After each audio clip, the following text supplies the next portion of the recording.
কতদিন আর এই পাগলিকে নিয়ে সংসার করবি? এবার একটা ভালো মেয়ে দেখে বিয়ে করে নে। নিজের মায়ের মুখে এমন কথা শুনে তাজিব থমকে গেল। গুটিসুটি মেরে পুতুল নিয়ে বসে থাকা নিজের স্ত্রী ইস্পাহার দিকে তাকিয়ে তাজিব বলে উঠল, মা, তোমাকে আমি আগেও বলেছি, আজ আবারও বলছি, পরের বার আর এই বিষয় নিয়ে কথা বলবে না। আমি শুধু ইস্পাহাকে ভালোবাসি, আর ওকে ছাড়া অন্য কারো কথা ভাবতে পারি না। এদিকে নিজের ছেলের বলা কথাটা একদম পছন্দ হলো না তানিয়া বেগমের। তাই তো তিনি বলে উঠলেন, এখন তো তোর আমার কথা 20 লাগবেই, কিন্তু একদিন ঠিকই বুঝতে পারবি এই পাগলিকে নিয়ে আর কতদিন সংসার করবি। এই সংসারটা টিকিয়ে রেখে লাভটাই বা কি পাবি? আর তুই কি বুঝবি আমার জ্বালা? সারাটা দিন তো অফিসেই থাকিস, আমাকেই সারাদিন এই পাগলিটার বোঝা বয়ে নিয়ে বেড়াতে হয়। নিজের মায়ের কথা শুনে তাজিবের ভীষণ রাগ হলো। শান্ত রেখে বলল, তোমার যদি ইস্পিহাকে সামলানো নিয়ে এতটাই সমস্যা থাকে, তাহলে আমি ওর জন্য আলাদা কোনো আয়া ঠিক করব। আর এমনিতেও আমি সবটাই জানি, ইস্পিহাকে নিয়ে তোমার মোটেও তেমন সমস্যা পোহাতে হয় না। আমি অফিসে যাওয়ার পর তুমি সারাটা দিন ইস্পিহাকে রুমে বন্দি করে রাখো। তানিয়া বেগম তাজিবের কথা শোনা মাত্রই তেলে বেগুনে জ্বলে উঠে বললেন, এই কথা তোর কানে কে তুলেছে?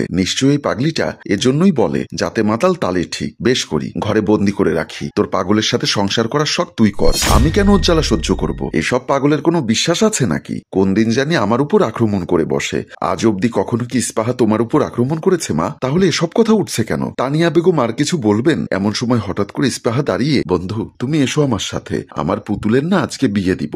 একা হাতে কিভাবে সব সামলাই, তাই তুমি এসে একটু আমায় সাহায্য করো। তানিয়া বেগম রাগী কণ্ঠে বলে ওঠেন, হ্যাঁ, ওই পুতুলের সংসারই করো সারা জীবন, নিজের সংসার তো ভাসিয়ে দিয়েছো, পাগলি কোথাকার। তাজিব রাগী কণ্ঠে বলে ওঠে, মা প্লিজ, তোমাকে বলেছি না ওর সাথে এভাবে কথা না বলতে। কি তুই এই মেয়েটার জন্য আমার সাথে রাগারাগি করছিস? ইস্পিহা হাততালি দিয়ে বলে ওঠে, বেশ হয়েছে, তুমি এই পচা আন্টিকে আরো বেশি করে বকে দাও তো বন্ধু। তুমি জানো এই পচা আন্টি সবসময় আমাকে বকে। তবে রে, বলে তানিয়া বেগম ইস্পাহার দিকে এগিয়ে আসতে নেয়। এমন সময় তাজিব তাদের বাধা দিয়ে বলে, ইস্পাহা, তুমি যাও, তোমার পুতুলের বিয়ের আয়োজন করো, আমি আসছি। ইস্পাহা বাধ্য মেয়ের মতো চুপচাপ গিয়ে আবার বিছানায় বসে পড়ে পুতুল নিয়ে। তানিয়া বেগম তাজিবের উদ্দেশ্যে বলে, দেখলি মেয়েটার ব্যবহার, কিভাবে আমার সাথে কথা বলছে, তারপরও তুই ওর হয়ে কথা বলবি? তাজিব বলল, ইস্পৃহার না হয় মানসিক সমস্যা আছে, কিন্তু তুমি তো একদম ঠিক আছো মা। ইস্পৃহাকে আমি কিভাবে বলি, যেখানে তুমি একদম সুস্থ স্বাভাবিক মানুষ হয়েও অস্বাভাবিক আচরণ করছো? তাজিব, আমি আর ঝামেলা চাই না মা, ইস্পৃহাকে নিয়েই আমি সুখে আছি, আর এই কথা আজ তোমায় আমি স্পষ্ট করে জানিয়ে দিলাম।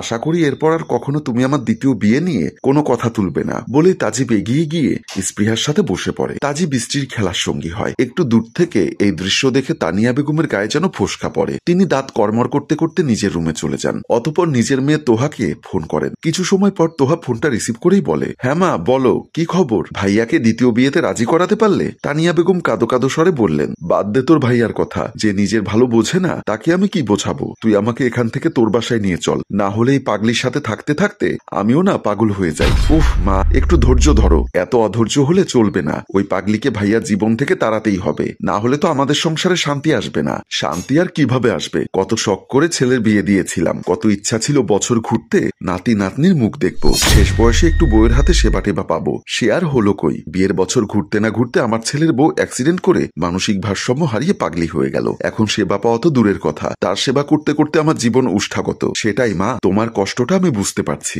বাবার মৃত্যুর পর তুমি কত কষ্টে আমাদের দুই ভাই বোনকে মানুষ করেছো। এই বয়সে এসে তুমিও একটু সুখ ডিজার্ভ করো। একমাত্র তুই আমার কষ্টটা বুঝিস তোহা, না হলে তোর বড় ভাই তো নিজের পাগলি বউ নিয়ে আদিক্ষেতা করে কুল পায় না, এখন আবার শুনছি বউয়ের জন্য আয়া রাখবে। সিরিয়াসলি মা, আয়া রাখা মানে তো খরচ বাড়া। উফ, এই পাগলিটা তো সংসার জ্বালিয়ে রেখে দেবে দেখছি। এমনি এমনি কি আর ওকে তাড়াতে চাই? আমার ছেলেটা করে তো ওই কটা টাকা বেতনের চাকরি, যা দিয়ে সংসার চালানো ওই পাগলির চিকিৎসার খরচ করতে হয়। তার উপর আবার যদি আয়ের খরচ যোগ হয়, তাহলে তো ভিটে মাটি হারিয়ে পথে বসতে হবে। এজন্যই তো আমি ভেবেছিলাম যে একটা ভালো মেয়ে দেখে ভাইয়ার বিয়ে দিয়ে দেব, তারপর ওই পাগলিকে পাগলাগারদে পাঠাবো। কিন্তু ভাইয়া নিজের ভালো না বুঝলে আর কি করার, সেটাই। কিন্তু আমিও তানিয়া বেগম এত সহজে হাল ছাড়বো না। এই পাগলিকে বাড়ি থেকে তাড়িয়ে দম নেব বলে দিলাম, বলেই একটা নৃশংস চাহনি দেয়। তাজিব স্পৃহার সাথে বসে বসে পুতুল খেলছিল।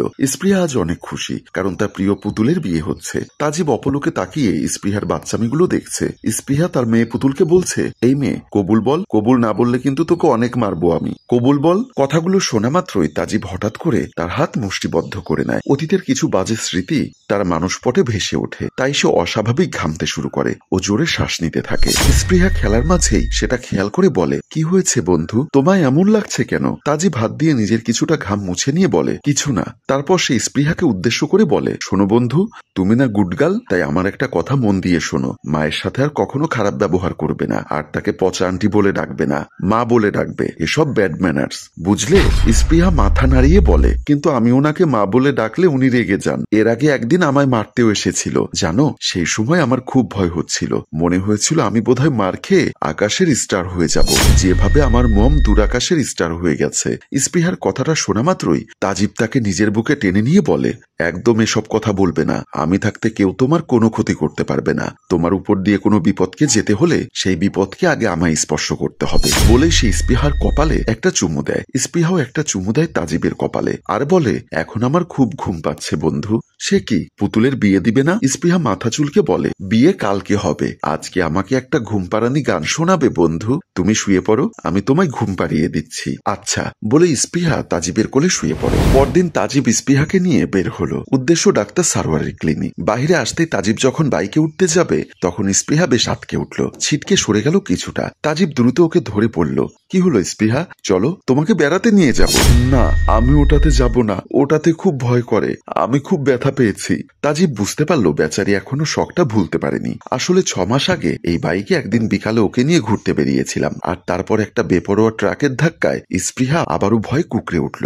আমি যাব না, তুমি ওটাতে যেও না বন্ধু, খুব ব্যথা পাবে। তাজিব তাকে শান্ত করে বলল, আচ্ছা ঠিক আছে, আমরা রিকশায় যাব, চলো। তাজিব স্পৃহাকে নিয়ে বসে আছে ডাক্তার সারোয়ারের কেবিনে। তাজিব, আমি আপনার স্ত্রীকে আজকে যা অবজার্ভ করলাম, আমার ধারণা কিছুটা ইমপ্রুভমেন্ট দেখতে পাচ্ছি। ওষুধগুলো চালিয়ে যান, আরো কয়েকটা মাস ধৈর্য ধরতে হবে।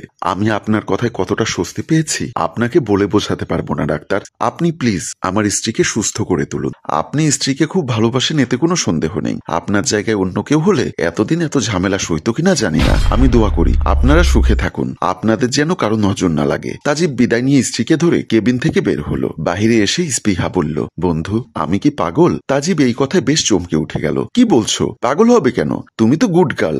না, আমি পাগল, আমি জানি আমি পাগল। এমন কথা বলছো কেন? তোমাকে এসব কে বলেছে? তাহলে পাগলের ডাক্তারের কাছে আনলে কেন আমাকে? তাজিব স্পৃহার শেষ কথাটায় আরো অবাক হতে বাধ্য হলো। ও কি করে বুঝলো ডাক্তার সারোয়ার মানসিক রোগের ডাক্তার? বন্ধু তুমি কেন বলছো এসব? আমি আসার সময় দেখেছি একটা পাগলকে নিয়ে যাচ্ছিল। তাজিবের বউয়ের জন্য খুব মায়া হলো। তার হাসি খুশি সুন্দরী বউটা এমন অসহায়ভাবে কখনো তাকে এসব বলবে ভাবতেও পারেনি সে। মনে মনে বলল, তুমি সুস্থ হয়ে যাও বউ, তোমাকে এভাবে আমি আর দেখতে পারছি না। কি হলো বন্ধু, কিছু বলছো না যে? বাড়ি চলো বন্ধু, আজ তোমার পুতুলকে বিয়ে দিব, কেমন?